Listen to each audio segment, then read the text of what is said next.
Hi everyone. So we've heard earlier in this session about ESG investing and sustainable investing from Austin Correa, how it's really gaining traction within the investment market. Then Andrea narrowed the funnel down for us about institutional investing at Hampshire College specifically and their socially conscious investment policy. And today I'm going to bring it back down right here to the LEED certified Paul College with recommendations for sustainable investing at the University of New Hampshire. The contents of this presentation are going to include an introduction to the UNH Foundation, briefly, and also a little bit more about the benchmarks and methodology I used, particularly the STARS rating system and how UNH and its comparison peers look at institutional investing. Then finally, we'll move into options and recommendations. So the UNH Foundation was created in 1989. It was incorporated to provide private support from donors to the University of New Hampshire, a public institution. Over that time, through the diligent work of development staff, donors, and members of the foundation board, it has grown to $128 million as of fiscal year 2012. The UNH Foundation is overseen by the board of directors who work with investment advisor Brian Buckles. As Andrea mentioned, they also advise Hampshire College. And they work to create and invest this portfolio in a variety of things such as equities, real estate, Steve mentioned some hedge funds as well. And then these investments the return on these are generally invested back, a portion of that, into the university. So from 2012 to 2013, that academic year, the UNH Foundation invested approximately $5.6 million. 66% of that went back to student scholarships and awards. So it's really an important aspect of how the university provides for its students. The Investment and Finance Committee particularly engages investment managers to manage the foundation's assets. And as Andrea had spoke about, this UNH Foundation doesn't exist in a vacuum. It's part of current events and history. So briefly, we're going to move into a timeline to discuss sustainable investing specifically here at the University of New Hampshire. Prior to 2012, Austin mentioned, in 2008, the UNH Foundation sent a letter to investment managers expressing their concerns about the atrocities in Darfur. And then this year has been particularly active on campus. From September to April, the UNH Student Environmental Action Coalition has been leading a campaign to divest from fossil fuels, which has led to a variety of actions. But most notably, in addition, the Responsible Endowments Research Project has been discussing on-campus investment, sustainable investment. And both groups have met with UNH Foundation administrators, leading to a variety of op-eds, a letter published by President Huddleston in the New Hampshire, which advocated for sustainable investments leave. And then finally, the dialogue on March 4th, entitled Investing for a Sustainable Future, a Campus Conversation on Investment and Divestment, which was commissioned by both the UNH Foundation administrators and the President's Office as a way in which we could all discuss this issue, allowing students, faculty, administrators, and community members to engage around the issue of sustainable investing. And this particular dialogue produced a report in which there are a variety of recommendations gained from that evening.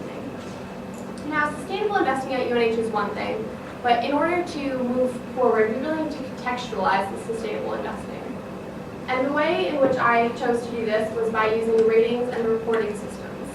Ratings and reporting systems are important for universities and colleges to benchmark themselves, to look at their peers, and also to kind of, gain the recognition that we, as the University of New Hampshire in particular, are striving so hard for.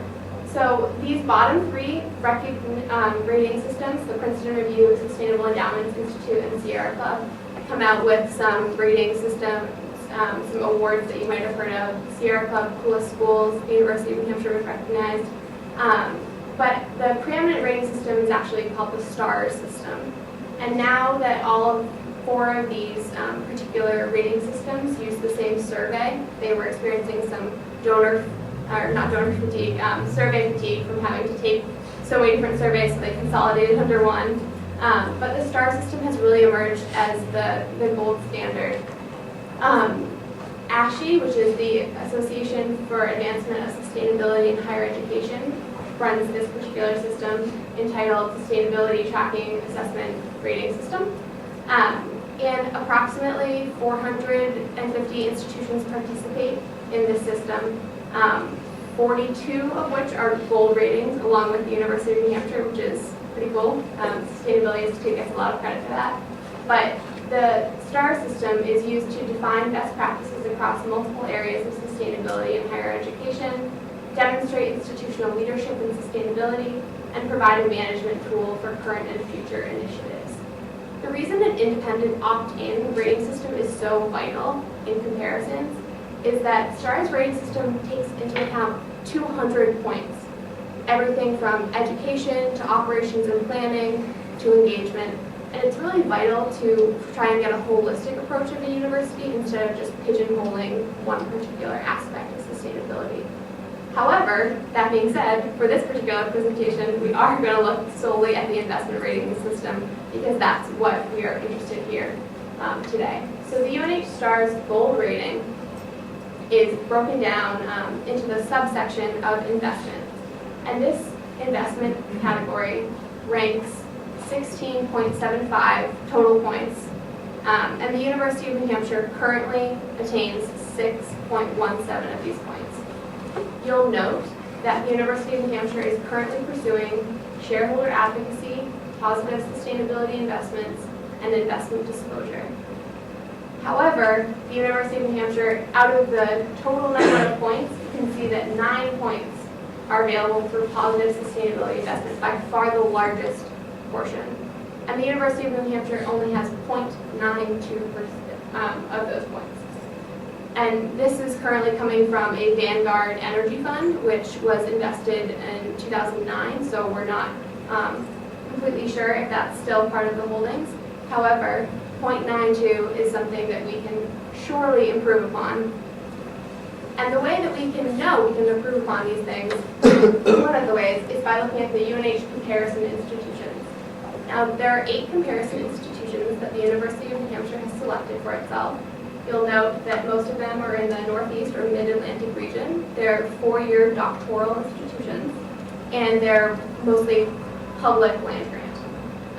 These institutions are selected every year. The University of New Hampshire, along with 7,500 other public and private higher educational institutions, must submit comparison groups to the U.S. Department of Education in order to get statistics back, kind of compare yourself to other institutions on terms of cost of school, financial aid available to students, salaries for staff, other aspects. And the UNH comparison institutions were what I chose to use as a benchmark for sustainable investing. And I chose to look at the comparison institutions by 3 factors in relation to sustainable investing: positive sustainable investing, committees on investor responsibility, and investment disclosure, or what we could call transparency. Those are pretty similar. So of these 8 institutions, you'll note that the University of Vermont and the University of Connecticut are really on the vanguard of incorporating all of these factors into their endowments. Yet there are some institutions that don't have a strong commitment. The University of Massachusetts, for example, has chosen to not pursue any of these with their endowment at this current date.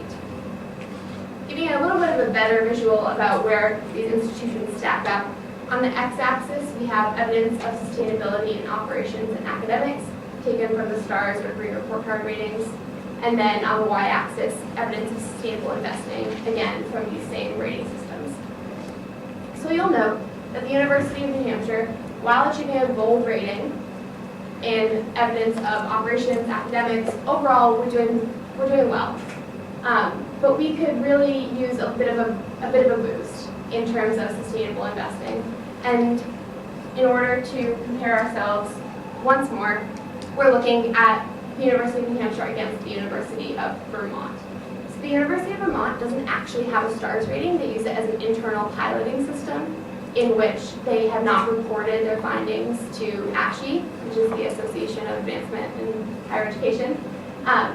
But if we can take all of these self-reporting systems with a touch of grain of salt, will look that out of the positive sustainability investments category, remember the category where UNH has 0.92, the University of Vermont has 6 out of 9.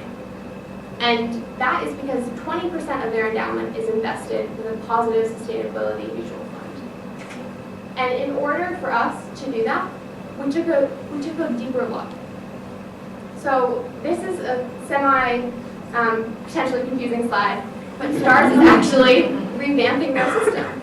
They're saying we need to take a closer look at what really matters in sustainable investing. Is it shareholder advocacy, or is more of what matters that principal sustainable investment, investing your endowment sustainably?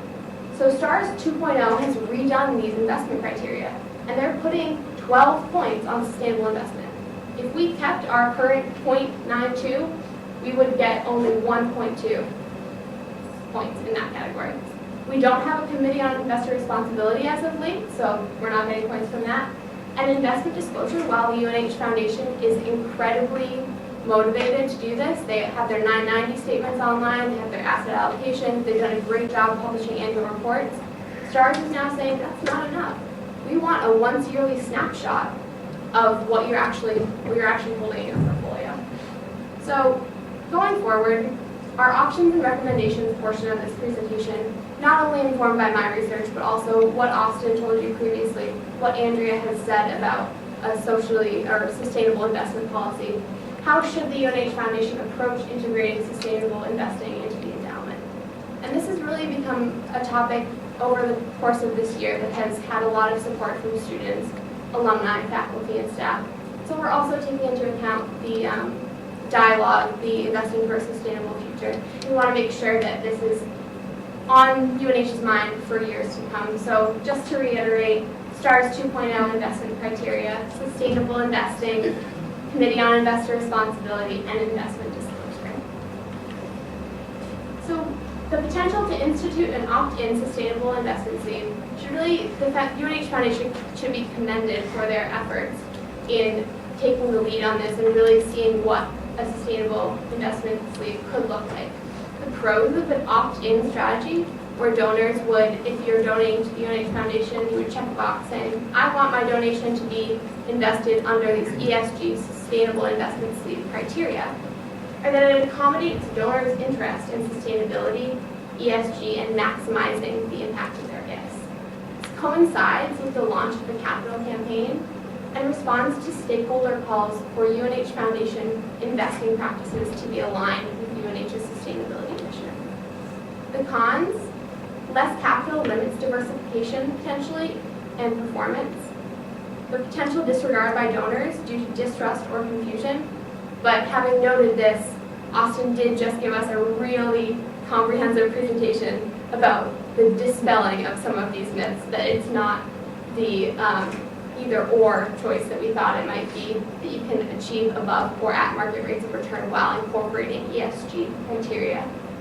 The minimal impact of the STARS rating under the new investment criteria of STARS, it's 2 options. You can either choose to invest more money and get more points in sustainable investing, or you can choose a variety of different ways to invest. You can invest in a community development finance institution, in sustainable industries, and get points that way. And then, practically speaking, there could be less actual impact if there's less money in the fund. And then, so we've discussed this opt-in sustainable investment sleeve, but one of the things that arose at the investment dialogue, the campus conversation, was an opt-out strategy, where all new funds would be directed into the sustainable investment sleeve. So this would create a pro of more capital directed into the sleeve. More capital means more impact, but also potential donor distrust or confusion, and more capital will be managed under a separate fund. So it's important to note that there are ample pros and cons on each side, but that the campus community definitely spoke in an opt-out and opt-in direction. And then moving into creating a committee on investor responsibility. The pros of this are that an opportunity for donors, alumni, students, faculty, and other stakeholders to report to the UNH Foundation on matters of sustainable investing, and an added capacity to research companies' ESG practices, direct proxy voting, file shareholder resolutions. So this is kind of similar to what choir would have been like in Andrea's presentation at Hampshire. It's a multi-stakeholder committee that is involved and could report directly to the Investment and Finance Committee. The cons of this are that an advisory committee adds added organizational complexity to the foundation, and there are concerns of enhanced activism due to enhanced scrutiny. Then the final STARS criteria for the investment rating in the 2.0 version is a continued advancement in investment disclosure. As I previously mentioned, the University of New Hampshire Foundation takes transparency seriously, and they really responded to calls for this recently over the past couple of months. So publishing snapshots of delayed investment holdings allows interested stakeholders the opportunity to review holdings. It also authenticates the foundation's commitment to transparency. The publishing a snapshot of delayed holdings would only have to happen once a year under the STARS rating, so that's just one aspect of this. And then the cons are just concerns of diminished competitive advantage through the exposure of their investment strategy, concerns of enhanced activism due to enhanced scrutiny, and the potential for increased solicitation from fund managers. And as we look at these final three categories, there are other institutional options for sustainable investing. We have the opportunity to pursue additional sustainable investments as guided by the STARS ratings. So community development finance institutions, as I mentioned, New Hampshire has one of the top rated community development finance institutions in the nation, the New Hampshire Community Loan Fund. We also have revolving green loan funds, which are popular. Sustainable industries, as I previously mentioned, renewables, timber, etc. Other policies and practices. Andrea spoke about the development of a publicly available sustainable investment policy at Hampshire. Engaging in proxy voting and filing shareholder resolutions could come under the Committee on Investor Responsibility. And then the policy advocacy by participating in investor networks, UNPRI, as Austin mentioned, and the Series Investor Network on Climate Risk. And then finally, an institutionalization of sustainable investing at the UNH Foundation, updating job descriptions to include support for sustainable investing in the UNH Foundation, and prior to the development of a Committee on Investor Responsibility, hiring an intern to research sustainable investing and serve as a liaison to the student body. A lot of great things that the UNH Foundation is doing, students really don't know about because there's not an active communication channel, and this could be a way to disseminate information. Our final recommendations lean towards an opt-in sustainable investment sleeve. The potential for donor flight is a serious concern, and an opt-in strategy would allow donors to potentially direct their funds into a sustainable investment sleeve if they so choose. However, it's important to note that this can only happen if donors know about the fund. So, for example, at Brown University, they have a social choice fund, and over the course of the first year of implementation, not a single dollar was donated. So we really need to make sure that this fund has the active publicity that it deserves. A Committee on Investor Responsibility would support not only students, faculty, staff, donors who are interested. It would help the UNH Foundation learn more about sustainable investing and ways in which it could be implemented right here in New Hampshire. And then the final aspect, that transparency, that investment disclosure, the UNH Foundation is well on its way, and the publishing of once yearly investor holdings is an act that would really solidify that. Finally, we just have a quote. UNH is distinguished by its commitment to high quality of undergraduate instruction and a strong sense of responsibility for this place, a commitment to serving the public good, and our emergence over the past decade as a significant research institution. This sense of responsibility, of commitment to serving the public good, can really be catalyzed in tangible form by implementing a sustainable investment strategy. We really thank you all for coming today, for giving us your ears, and for listening to these presentations.